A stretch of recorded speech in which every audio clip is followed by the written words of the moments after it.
Welcome to From Betrayal to Breakthrough. I'm Dr. Debi Silber, and today we're talking about forgiveness. Forgiveness, it's a word that stirs up so much, especially after betrayal. In this episode, I'm diving into what forgiveness actually means and what it doesn't. We'll talk about forgiving yourself, forgiving others, and most importantly, how to know when it's time to rebuild or when it's time to release and move on. Whether you've been hurt, betrayed, or stuck in resentment, this episode will help you understand why forgiveness is one of the hardest and most empowering steps you can take. I'm also sharing the details of National Forgiveness Day. Yes, I founded it. And how you can join me and so many others for a 21-day experience to finally put down what's been weighing you down. Here we go. Hi there. So today I'm talking about a topic that is so needed and so often overlooked. And I'm talking about forgiveness. I want to talk about forgiveness on two sides, forgiving ourselves and forgiving someone else. Now, I know already we're thinking, wait a second, I didn't do anything. If you're betrayed, I didn't do anything. Why should I forgive myself? Well, maybe you were too hard on yourself. Maybe you were too critical. Maybe you took it personally. Maybe you thought it had anything to do with you. Maybe you didn't give yourself the love, attention, compassion that you needed. And you were just trying to act as if nothing happened. You were trying to, whatever it was, trying to go about business as normal when your whole life just blew up. So the forgiveness is really, really necessary because once you've been betrayed, you've taken one of the hardest hits you could possibly take to your body, to your mind, to your heart. So let's just start there. If self-forgiveness is something you haven't given yourself, let's think about it. Now let's go to forgiving someone else. I want to talk about this because September 1st is National Forgiveness Day. I actually founded National Forgiveness Day.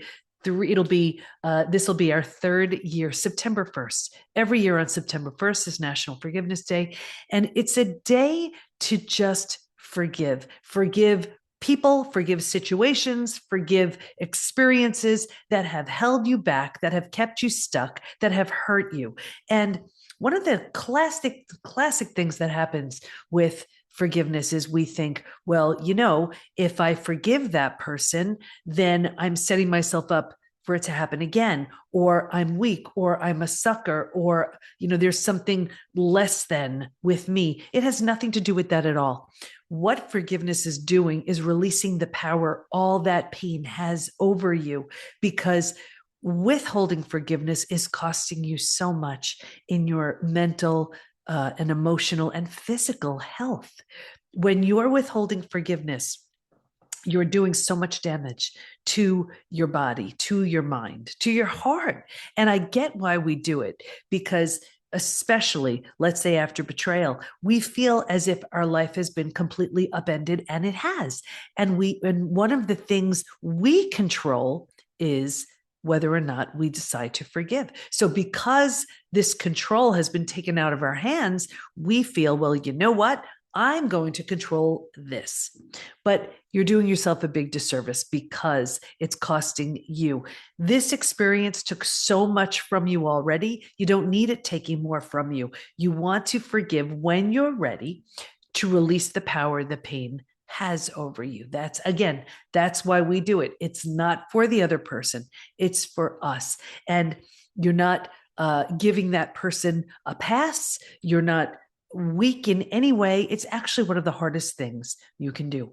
And, I've often shared my experience about how with my two big betrayals, first my family and then my husband, and forgiving and releasing and moving on is one type of scenario. Forgiving and rebuilding something entirely different with the person who hurt you is another. I've done both, and I'm here to tell. So I've lived to tell.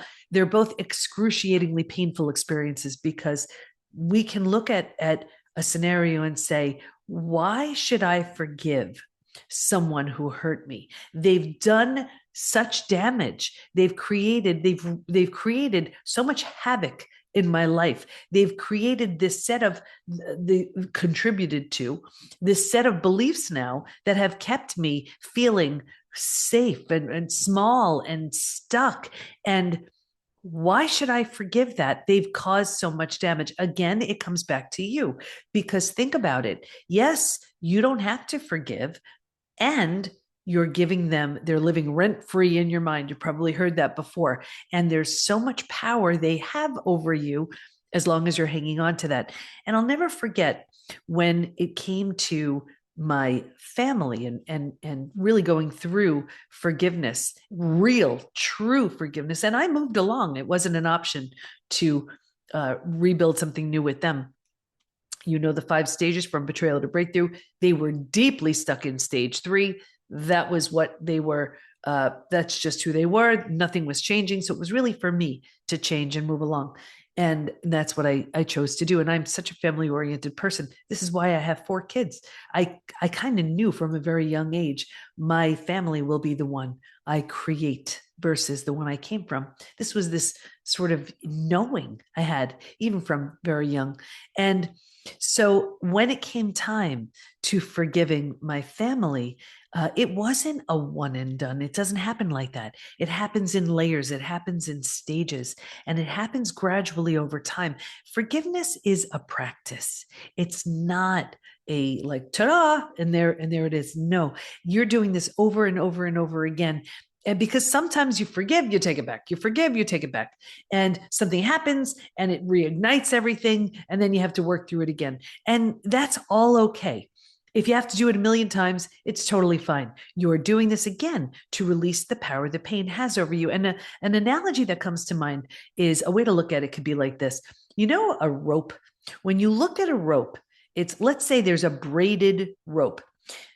When you look at it, it looks at first glance like there are 3 big strings making that braid.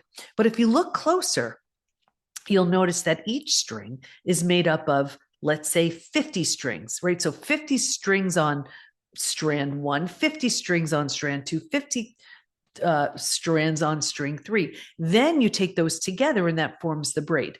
So when it comes to forgiveness, it's almost like you're approaching it as I'm snipping away at one strand on the one part of that's making up that braid. And then I'm doing it again and again and again and again. So eventually what's going to happen is you will break free from this experience, from that person, from the pain, but it's happening slowly over time.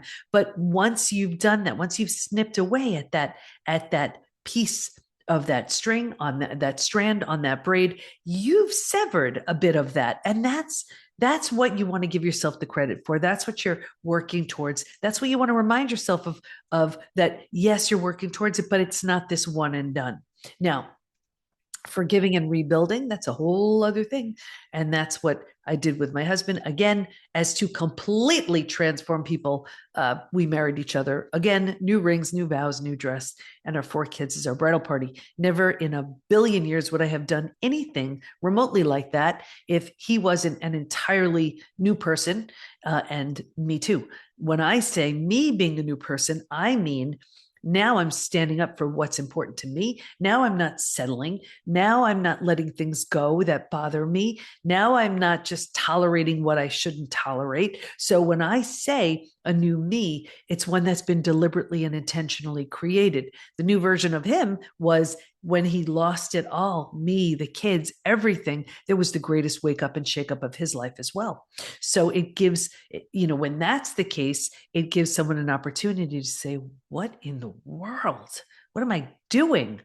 And not that you have to do anything with it, but there's tremendous potential when that other person wakes up. I have to say, I've lost loved ones. I've been in the ICU for 11 days. I know pain. I don't think there was anything harder for me than rebuilding and forgiving my husband. And I think maybe because I'm so sensitive, I'm a highly sensitive empath where integrity is my highest value.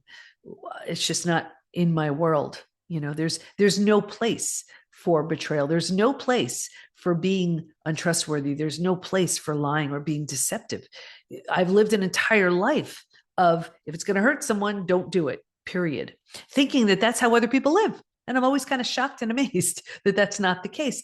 But then isn't it so perfect that I would be the one here helping countless people heal from betrayal and having a certification program to guide people so that coaches and healers and therapists can help their clients and patients through betrayal. Well, it had to be because this came from the deepest place of healing and knowing and understanding. And it really caused me to take on all of this. And a big part of it was my ego too, because your ego is hit because you're thinking, was I not enough? What about, if I was, why would this have happened? And then I've learned and have seen over and over and over again from our rebuild members, those are the betrayers within the PBT community, different area, but we have a program for them as well. And they say over and over, it had nothing to do with their partner. This was their lack, their scarcity, their unhealed trauma, their whatever. Never does that mean it's okay. But at least it confirms over and over that it had nothing to do with their partner. And after hearing that a million times, I truly, truly believe it. I want to get back to, again, as it relates to forgiveness. When I was doing my study on betrayal, I was reading a lot of studies on forgiveness. And I remember one that really stuck out. And it said, if we feel safe and valued and we forgive, we feel better. If we do not feel safe and valued and we forgive, we feel worse. But I thought about that and I thought, well, forgiveness is really for our sake. So what if we change the wording? And I wrote about this in Trust Again. What if we change the wording? So instead of forgiveness, we exchange that for rebuilding with that person or reconciling with that person. And it would sound something like this. If I feel safe and valued and I reconcile with that person, I feel better. If I do not feel safe and valued and I reconcile, I feel worse. And isn't that the case? Think about how often we forgive, and whether it's a religious thing where we're taught that's just what we're supposed to do regardless of what the other person is doing, or if they have any intention of changing or whatever, and we're supposed to forgive and rebuild with that person. And we don't feel good about it because we feel, what's the reason here? Why I'm just sort of stuffing it down or acting like it's not there anymore, or just letting it go when nothing has really changed. That doesn't really make us feel good, as opposed to, yes, there's been deep regret, remorse, change, and now I have what to rebuild with. So I just want to be really clear here that forgiveness doesn't mean rebuild. And I know when it comes to whether it's a religious reason or just a belief, or that's what you've been taught, be very clear about the distinction between forgiveness and rebuilding. They do not mean the same thing. And I think we get into trouble when we think that they do. You can forgive and never speak to that person again, and that's totally, totally fine. You can forgive and rebuild something entirely new. If that's in your realm and you want to do that, that's okay too. But don't, I just want to make sure, don't confuse the two. They're two very, very different things. I see this especially with a lot of cultural conditioning, where we're just taught, well, just, turn the other cheek or look the other way or forgive and forget and all of these things. Here's where I really recommend you check in with your body. Let your body tell you what's going on here, because your body will let you know, no, this doesn't resonate, or no, this doesn't feel right, or yes, it does. And even I talk about the study a lot, and there were 3 groups in the study who did not heal. And I'll never forget how the group where the betrayer had very little consequences, and whether it was out of financial fear or religious reasons, whatever it was, they looked the other way, they turned the other cheek, they just tried to just put it out of their head as best they could. I saw 2 things with this group: a further deterioration of the relationship, and 2, this group by far was the most physically sick. So whatever your reason is, be aware of what it's doing to your body, to your mind, to your heart. So let's get back to forgiveness again. how do you now? I know some of you are thinking, okay, well, how do I forgive? But meanwhile, this person hasn't changed at all. This is a tricky situation because if you're if there are no consequences, there's really no motivation to change, no incentive to change, no real reason to change. And yet you're supposed to forgive and rebuild. You will not feel better under those circumstances. You just won't. So, again, while forgiving is for you, rebuilding is totally, totally different. They're not the same thing. So, would I ever recommend someone not change and you just act like it doesn't happen? No, I don't think that's not in anybody's best interest. I did an episode on enabling, and I remember, because I've seen this so many times, where the betrayer has very little consequences. The betrayed is thinking, well, they've been through something, or they're undergoing their own trauma, or they're whatever the reason they're giving to the betrayer, and they're enabling one another. So nothing's really changing, and therefore nothing is really changing. And this is a perfect setup for repeat betrayals, for more of the same, for all of the symptoms of post-betrayal syndrome, because nothing really is happening that's any different. And you deserve so much better than that.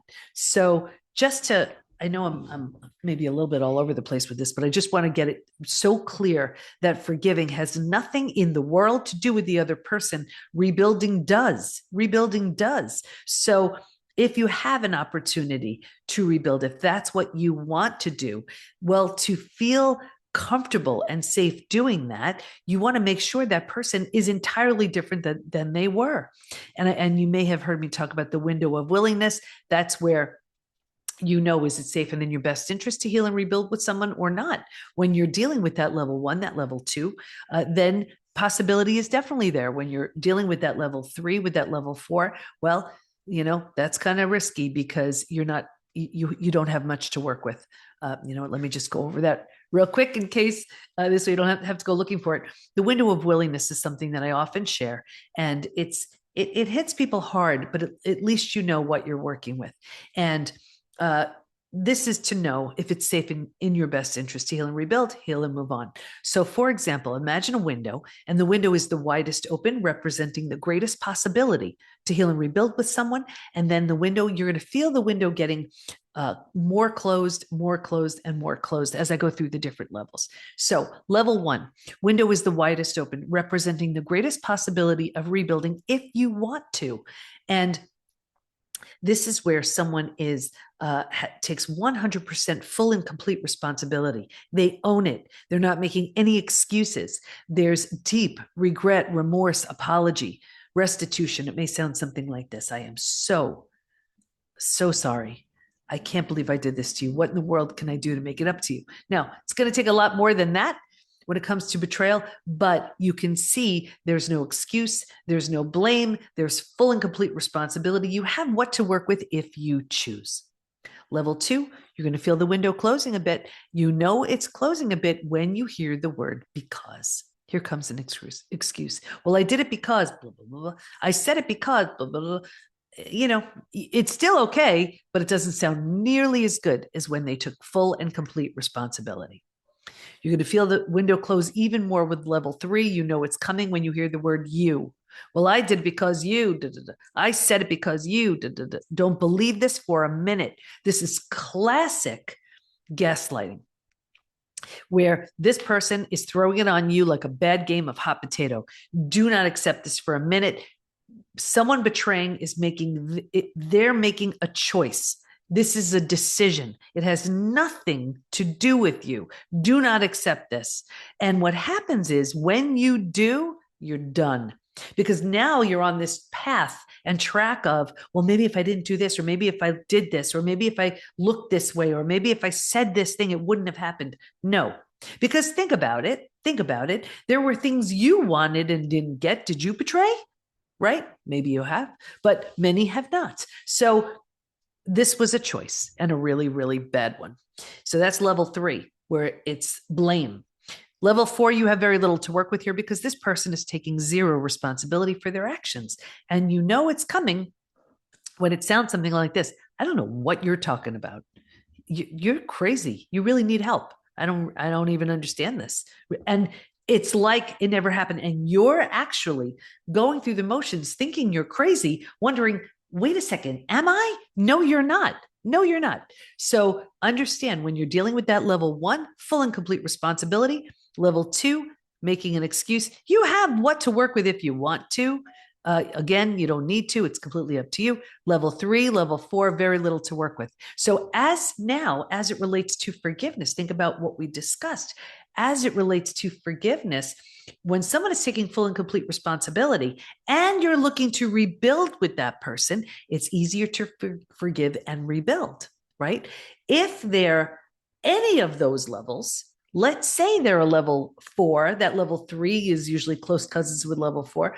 They're blaming you and they take no responsibility. You still can forgive again, because you could say this is the best they could do at their current level of consciousness right now.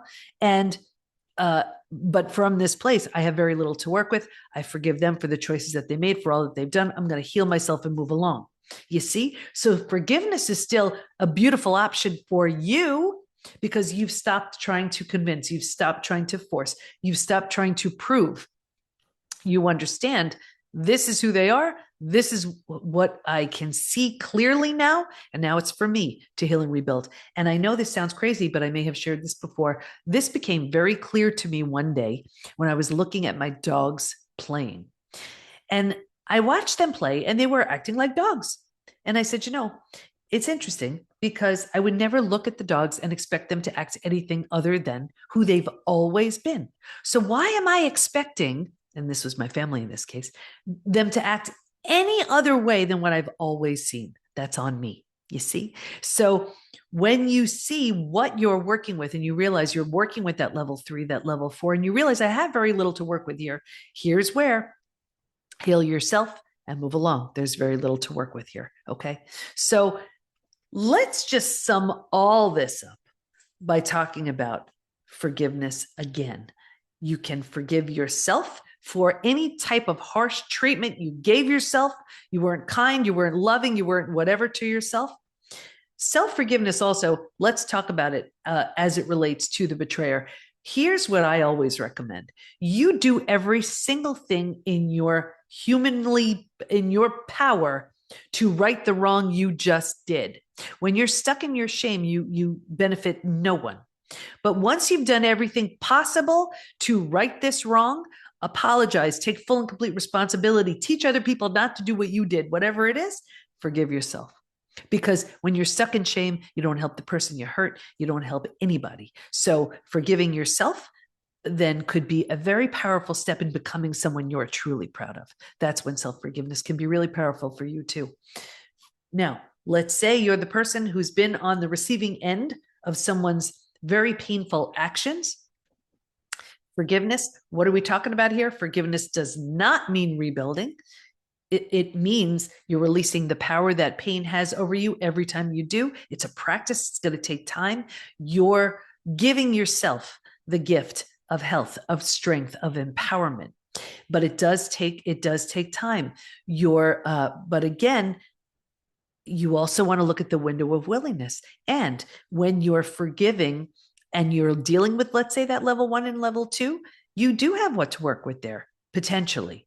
Trust your gut. It never lies. If you're dealing with that level three and level four, forgiveness is still a beautiful option, although you have very little to work with there. Heal yourself and move along. At this point in time, you're seeing very clearly where they're at. So I know we covered a lot, but I wanted just to make sure you had this in time for National Forgiveness Day. Again, I founded National Forgiveness Day. This will be our third year. And what I've done is, for the last 2 years, I did a 21-day live experience. And it was where I came at you with 21 days of the most beautiful stories, the most powerful stories around forgiveness, and book suggestions and mantras and experiential activities and different things we can do to move towards forgiveness. And it was so powerful because we used this forgiveness tracker. And we started with where there's zero chance we're even willing to look at the experience and forgive, to all the way, I have forgiven, I've moved along, I feel amazing. And it was kind of an experiment because I was thinking, there's no way People can go from being so angry, so hurt, so bitter and resentful to full on forgiving in 3 weeks. Well, I can tell you story after story. It happens sometimes within a week. And with intention, with that group support, that's exactly what they move to. And to hear the stories of what happened and to hear the stories of what it did for them personally and what it led to, now we're giving you, we've compiled all of it into the most beautiful program that we're launching, and it's available. You could find it at nationalforgivenessday.com, and you'll find everything you need to do this with us. We're all doing it together.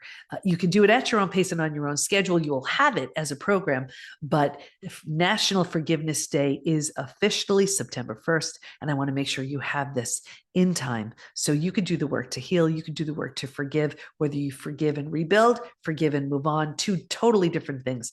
But we have tremendous support waiting for you, so you could just join us for this 21-day experience. It's not a live experience now. Now we've packaged it so that you could do it on your own time, at your own pace, on your own schedule, although you're going to be doing this with many, many, many people, because starting September 1st, we are all doing it together. So I hope it helps. I hope this has helped you somehow. And I hope you realize that forgiveness, yes, it's a beautiful, beautiful choice for your sake. You deserve to be free from this pain. You deserve to put down that 500-pound backpack that's been holding you down, so that you become the version of yourself that's just waiting on the other side of your healing and on the other side of your forgiveness. I hope this helps. I'll see you next time.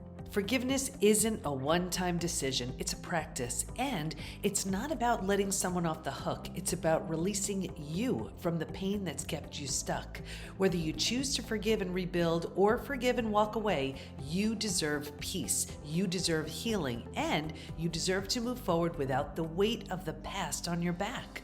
If this episode resonated, I invite you to join us for the 21-day Forgiveness Transformation Program at nationalforgivenessday.com. And it starts on September 1st, but you can begin the journey anytime.